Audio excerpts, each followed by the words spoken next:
Welcome to Suresh sir classes. నిన్ననే మనకు group 3 exam అయిపోయింది.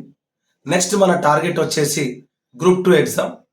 కేవలం 28 రోజులు మాత్రమే మన ఎగ్జామ్కి మిగిలి ఉంది.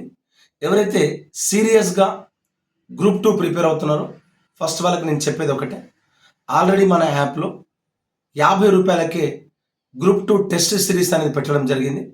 ఇది 200 మార్కుల్ని కవర్ చేస్తుంది.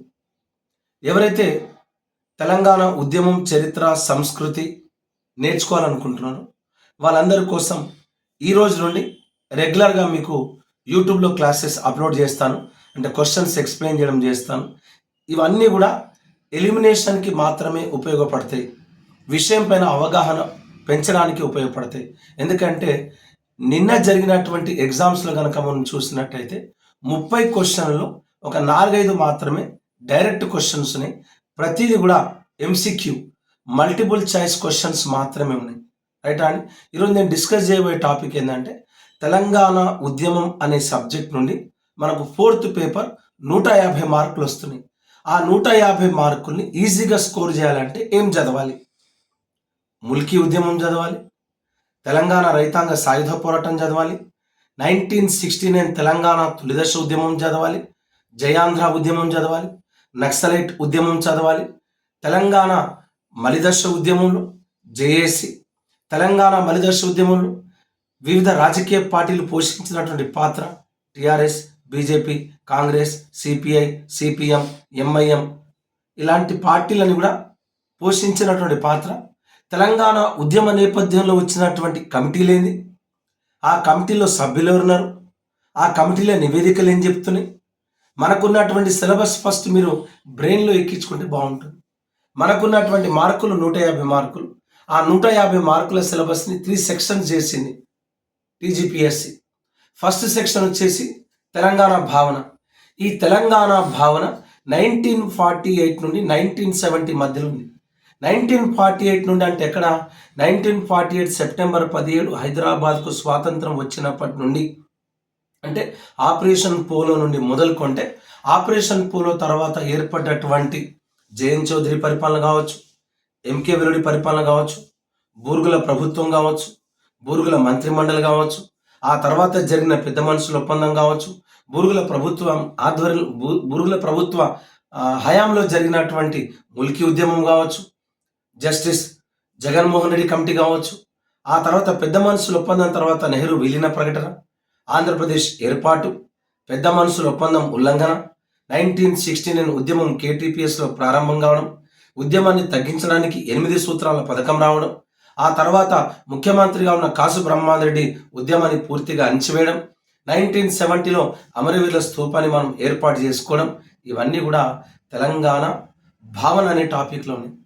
సెకండ్ టాపిక్ వచ్చేసి మొబిలైజేషన్ స్టేజ్, తెలంగాణ సమీకరణ దశ. 1971 నుండి 1990 మధ్య ఉన్న కాలాన్ని సమీకరణ దశ అంటున్నాం. ఏం జరిగింది ఆ మధ్యకాలంలో? చాలామంది విద్యార్థులు 69 ఉద్యమం వల్ల తెలంగాణ రాకపోవడంతో చాలామంది విద్యార్థులు నక్సలెట్లుగా మారిపోయారు. ఆ ఉద్యమంలో ఆర్ఎస్యు ఏర్పడింది, రాడికల్ స్టూడెంట్స్ యూనియన్. పల్లె పల్లెకు తరలండి, గ్రామాలకు తరలండి అనే నినాదంతో పెద్ద ఎత్తున సభలు నిర్వహించింది. అందులో నేపథ్యంలోనే జగిత్యాల జైత్రయాత్ర జరిగింది, ఇంద్రవెల్లి సంఘటన జరిగింది, అవునా, ఇక్కడ శకలాపూర్ సంఘటన జరిగింది, చిన్నమెట్టిపల్లి సంఘటన జరిగింది, మద్దునూరు సంఘటన జరిగింది. ఆ సంఘటన పైన మనకు అవగాహన ఉండాలి.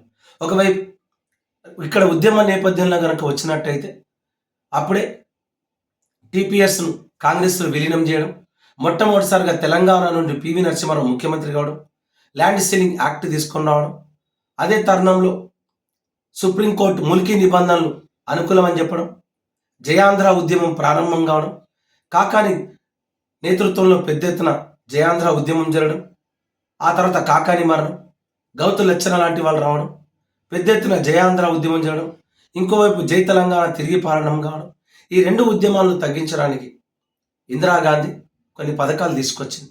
ఫస్ట్ జయాంధ్ర ఉద్యమాన్ని తగ్గించడానికి 5 సూత్రాల పథకం తీసుకొచ్చింది. అయినా జయాంధ్ర ఉద్యమం ఆగలే.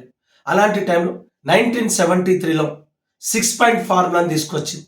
ఆ 6 సూత్రాల పథకంలో భాగంగానే మనకు ప్రెసిడెన్షియల్ ఆర్డర్ వచ్చింది. రాష్ట్రపతి ఉత్తర్వులు అంటున్నాం. దానిలో భాగంగానే జోనల్ వ్యవస్థ వచ్చింది.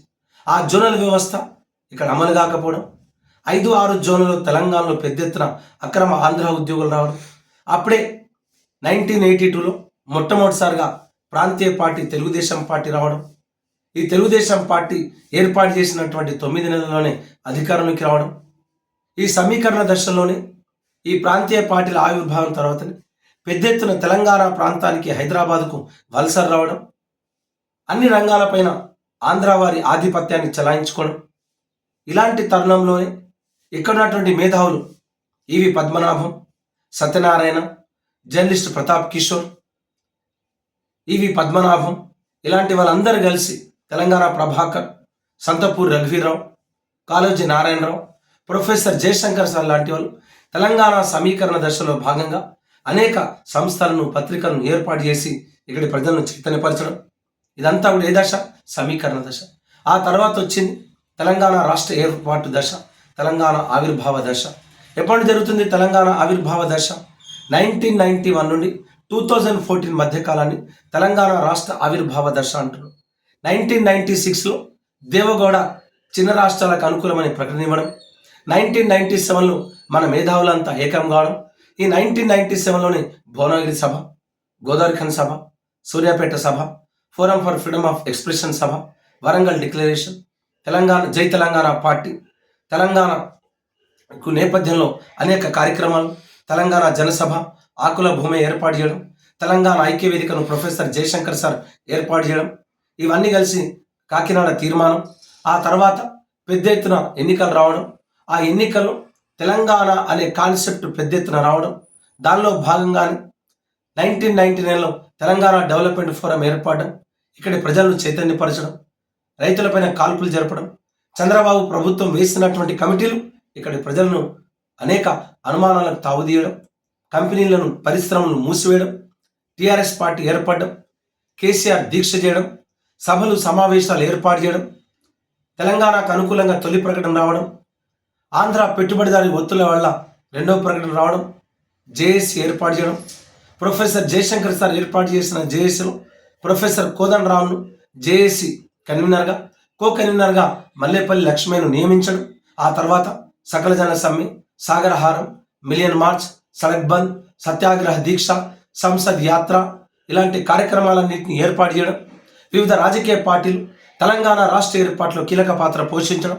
ముఖ్యంగా భారతీయ జనతా పార్టీ తరఫున సుష్మా స్వరాజ్, సిపిఐ పార్టీ తరఫున నారాయణ ఇలాంటి వాళ్ళు పెద్ద ఎత్తున ఉద్యమాన్ని నిర్వహించడం, ఆ తర్వాత పార్లమెంటు ప్రక్రియ జరగడం, ఇవన్నీ కూడా 150 మార్కులను ఇచ్చేటటువంటి సబ్జెక్ట్ కాబట్టి don't waste this time. Correct మనకు 2 రోజులు మిగిలి ఉంది. ఎవరైతే కాంపిటేటివ్ ఎగ్జామ్స్కి ప్రిపేర్ అవుతున్నారో ఒక్కసారి ప్లేస్టోర్కి వెళ్ళండి, సురేష్ సార్ క్లాసెస్ అనే యాప్ని డౌన్లోడ్ చేసుకోండి. కేవలం 222 రూపాయలకి తెలంగాణ ఉద్యమం చరిత్ర, సంస్కృతి, 33 జిల్లాల సమాచారం, గత పోటీ పరీక్షల వివరణ, 800 క్లాసెస్ మన యాప్లో ఉన్నాయి. గట్టిగా చదవండి, కష్టపడి చదవండి, ఇష్టపడి చదవండి, మీ ఉద్యోగాన్ని పొందండి. I wish all the best, I wish all success. Thank you.